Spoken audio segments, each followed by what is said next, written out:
بسم اللہ الرحمن الرحیم۔ رب اشرح لی صدری ویسر لی امری واحلل عقدۃ من لسانی یفقہوا قولی۔ السلام علیکم، امید ہے آپ سب خیریت سے ہوں گے۔ آج کا ٹاپک ہے کیا میری توبہ قبول ہوئی؟ بہت دفعہ ایسا ہوتا ہے کہ ہم سے کوئی خطا، کوئی گناہ ہو جاتا ہے اور ہم بار بار یہ سوچتے ہیں کہ ہم نے اپنے نفس پر زیادتی کی، اپنے اوپر زیادتی کی، اور اللہ سے دعا کرتے ہیں کہ اللہ مجھے معاف کر دے، فاغفر لی۔ اللہ تعالیٰ سورۃ القصص آیت 16 میں فرماتا ہے فغفر لہ، ہم نے معافی مانگی اور ہمیں اللہ نے معاف کر دیا۔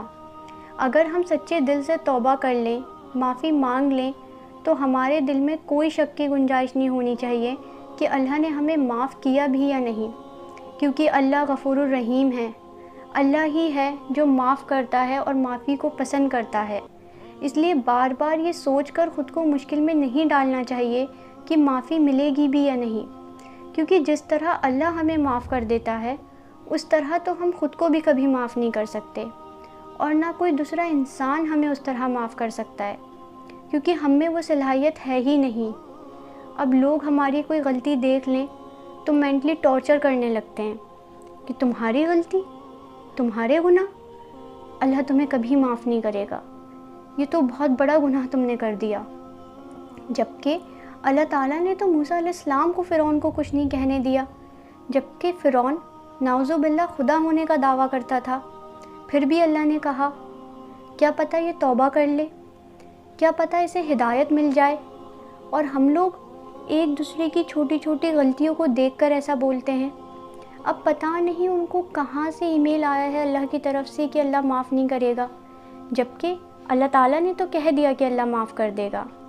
اور شرک سے بڑا گناہ کون سا ہو سکتا ہے؟ قتل سے بڑا گناہ کون سا ہو سکتا ہے؟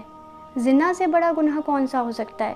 لیکن اس پر بھی اللہ نے توبہ رکھی، کیونکہ جب ہم توبہ کرتے ہیں تو اللہ ہمارے گناہوں کو مٹاتا نہیں ہے، انہیں دفناتا نہیں ہے، بلکہ ان کو ہماری اچھائیوں میں کنورٹ کر دیتا ہے۔ اور اللہ تعالیٰ کہتا ہے اے میرے بندے، تو زمین سے لے کر آسمان تک گناہ کر کے بھی میرے پاس آئے گا اور ایک دفعہ بس دل سے بول دے گا کہ یا اللہ میری توبہ، تو میں تیرے تمام گناہوں کو معاف کر دوں گا۔ سبحان اللہ۔ اچھا، اس میں ایک بات اور ہے کہ آپ نے سنا ہوگا حقوق اللہ اور حقوق العباد۔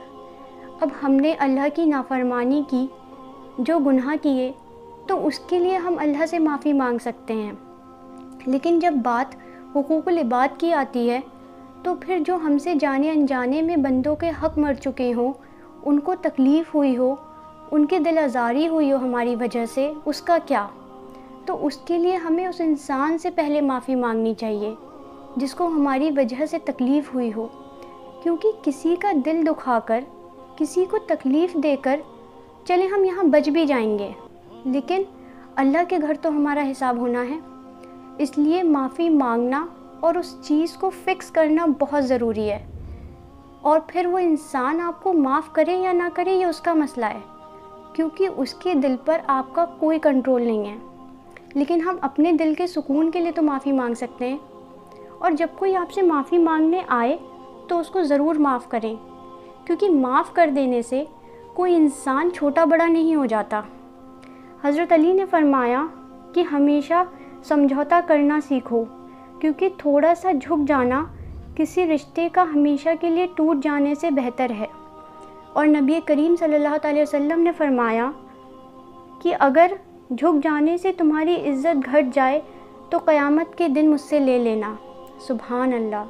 اچھا، یہاں پہ کچھ دعائیں ہیں جو میں آپ کو بتانا چاہتی ہوں، جیسے کہ صحیح بخاری حدیث نمبر 6405 میں نبی کریم صلی اللہ علیہ وسلم نے فرمایا جو شخص بھی 100 مرتبہ سبحان اللہ و بحمدہ پڑھے گا تو اللہ سبحانہ تعالیٰ اس کے گناہوں کو معاف کر دیں گے، چاہے وہ سمندر کے جھاگ کے برابر ہی کیوں نہ ہو۔